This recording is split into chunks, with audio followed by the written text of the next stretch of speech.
Ya, selamat pagi untuk Anda yang mungkin baru bergabung bersama kami di Sapa Indonesia Pagi. Anda kembali bersama segmen Sehat di Tengah Pandemi. Segmen yang kami hadirkan di mana Anda bisa bertanya seputar kesehatan Anda di saat mungkin Anda masih ragu untuk berkonsultasi ke dokter Anda yang ada di rumah sakit karena masih situasi pandemi COVID-19.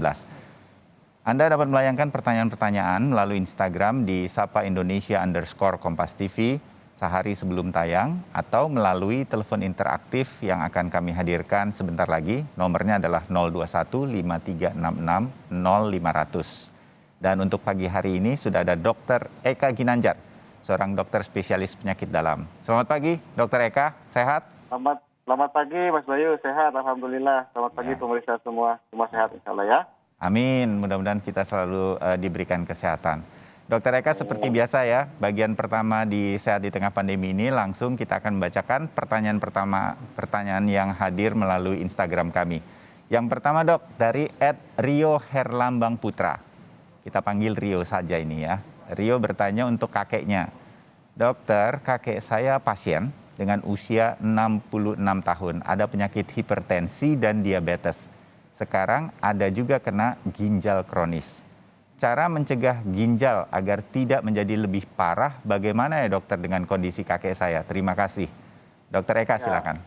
ya langsung ya Mas Rio.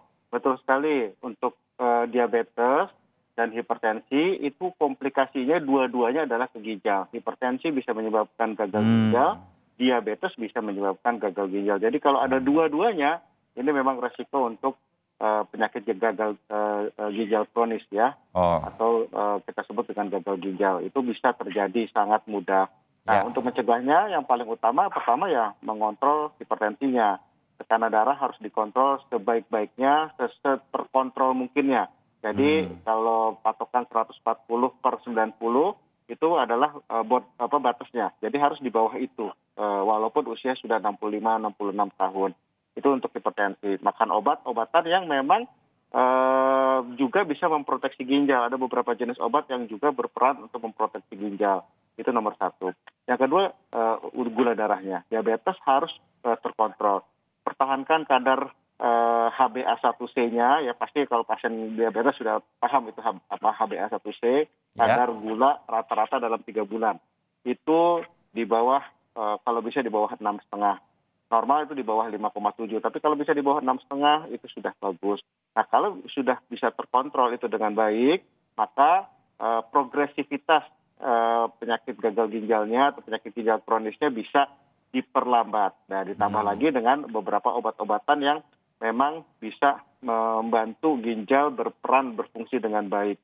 Misalnya asam folat, vitamin B12, kalsium karbonat dan lain sebagainya. Itu konsultasikanlah ke dokternya. Karena obat-obatan itu nggak bisa dibeli secara bebas. Ya. Lalu yang terakhir adalah menjaga makanan. Jadi makanan-makanan yang sifatnya merusak ginjal itu harus dijauhi. Misalnya yang ada pengawet, ada pewarna gitu ya, atau yang kadar garamnya tinggi ya, misalnya yang asin-asin ya, kayak mie instan itu kan asin-asin. Nah, itu sebaiknya dihindari. Jadi makanan yang natural, yang sehat itu lebih baik. Itu Oke. aja Mas Bayu. Ya, terima kasih. Tetap semangat untuk kakeknya. Mudah-mudahan ini juga nasihatnya Dokter Eka juga berguna bagi kita yang sekarang belum mengalami hal-hal apapun sebagai sebuah penyakit. Tentu ini harus tetap dijaga. Terima kasih Dokter Eka. Yang selanjutnya ini, saya bertanya juga nih ke studio, ada netizen dari @rahmatbudianto lebih dulu atau @riokusumah terlebih dahulu nih. Sebentar ya Dokter Eka. Ya. Tampaknya dari Rahmat dulu ya kalau begitu. Oke, kita bacakan dari @rahmatbudianto lebih dulu Dokter Eka. Dok, saya Rahmat, usia saya 23 tahun saat ini. Jadi tubuh saya sekarang ini sering memar tiba-tiba dan muncul bintik-bintik merah, terutama pada malam hari. Saya juga sering merasa demam disertai mimisan dan susah bernafas. Hidung tuh terasa sangat mampet. Mohon penjelasan dok, saya ini kenapa? Apakah ini penyakit? Dokter Eka, silakan. Baik, ini nggak ada keterangan waktunya ya. Ini baru dialami 3 hari atau dalam 1 minggu atau sudah 2 bulan atau 3 bulan, karena akan berbeda sekali. Oh, Kalau kondisinya akut, misalnya pada saat ini misalnya baru 3 hari, baru 2 hari, itu masih sangat mungkin penyakit-penyakit yang contoh lah yang paling populer demam berdarah gitu ya. oh oke. Infeksi, demam, lalu trombosit turun, maka suka bintik-bintik merah, memar karena kadar trombositnya turun. Itu karena demam berdarah yang mungkin penyakit ini akan hanya bisa berlangsung mungkin 5 sampai 7 hari selesai gitu ya. Tetapi kalau ini berlangsung sudah agak lama, dari kalimat sih kemungkinan sudah agak lama ya, 2 Iya, minggu bisa atau jadi. 3 bulan gitu ya, 1 bulan gitu ya.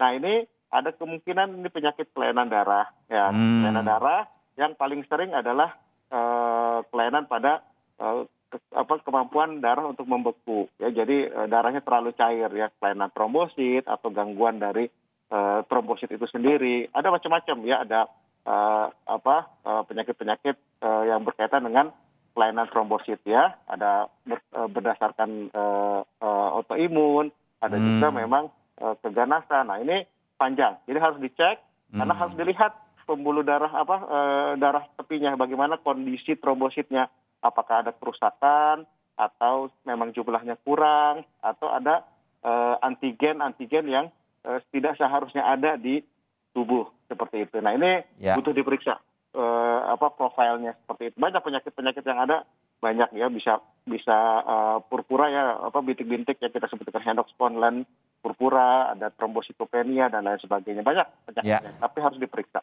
Oke, jadi buat Rahmat, kalau mendengarkan, kalau ini gejalanya baru dalam 1-2 hari ini, bisa jadi demam berdarah. Itu pun harus segera ditangani atau periksakan. Kalau ini sudah berlangsung cukup lama, ada kemungkinan hal-hal yang disampaikan Dr. Eka, ada kelainan darah dan lain-lain, periksakan dengan lebih teliti agar kemudian bisa ditangani dengan baik. Begitu ya, Dr. Eka ya? Betul. Jangan ditunda karena ini lebih awal diketahui, lebih awal diterapi itu lebih baik. Oh ya, nah begitu. Sekarang yang ketiga, pertanyaan dari netizen untuk @RioKusuma64. Rio ingin bertanya seperti ini, Dok. Ibu saya mengalami gula darah tinggi sampai 600 dan ibu saya mengalami gagal ginjal dan jantung bengkak. Nah, dokter mengatakan bahwa ibu saya sekarang sudah harus cuci darah. Tetapi dokter juga mengatakan ibu saya hanya perlu mencuci darah 1 kali karena itu hanya untuk memancing. Maksudnya bagaimana ya, dokter? Rio Kusuma ini belum mengerti maksudnya dari dokter tersebut, memancing, mungkin begitu maksudnya. Iya, Dokter Eka? Ya, terima kasih. Mas Rio, ini pertanyaannya mirip dengan, atau bahkan saya bilang kelanjutan dari pertanyaan pertama tadi ya, masalah diabetes dengan hipertensi. Betul, ini salah satu bukti bahwa diabetes itu merupakan penyebab dari banyak pasien mengalami gagal ginjal atau yang harus mengalami cuci darah. Seperti itu, karena kadar gula yang sangat tinggi itu merusak saringan di ginjal. Ya, merusak saringan di ginjal sehingga ginjalnya jadi rusak. Jadi kalau kita sering dengar orang bilang kena diabetes sudah komplikasi gitu ya. Tapi itu sebenarnya sudah merusak ginjal sehingga menyebabkan gagal ginjal. Gula darah sampai 600 itu sangat tinggi. Dan mungkin pada saat itu ada kondisi yang akut ya, ada kondisi yang memang terjadi serangan gula yang sangat tinggi. Kondisi akut bisa menyebabkan juga kerusakan ginjal yang akut. Kerusakan ginjal yang akut bisa mampet ya, ini bahasa awamnya ya, mampet saat itu ginjalnya. Nah, untuk bisa mengklirkan mampetnya itu dilakukan cuci darah. Nah, jadi istilahnya mancing itu sebenarnya adalah mengklirkan mampetnya itu. Seperti itu. Nah, nanti apakah cuci darahnya dilanjutkan menjadi cuci darah kronik atau cuma saat itu saja, itu akan dilihat kondisinya berikutnya. Seperti itu. Bisa cuman saat itu juga, mungkin 1-2 kali gitu ya. Kemudian selanjutnya nggak perlu cuci darah kronik. Tapi kalau ternyata sudah ada kerusakan ginjal yang permanen, ya terpaksa harus cuci darah kronik. Yang harus datang cuci darah seminggu 2 kali, seminggu 3 kali, itu bisa terjadi. Oh begitu. Baik, mudah-mudahan jadi jelas buat Rio untuk kondisi ibunya. Terima kasih Dokter Eka.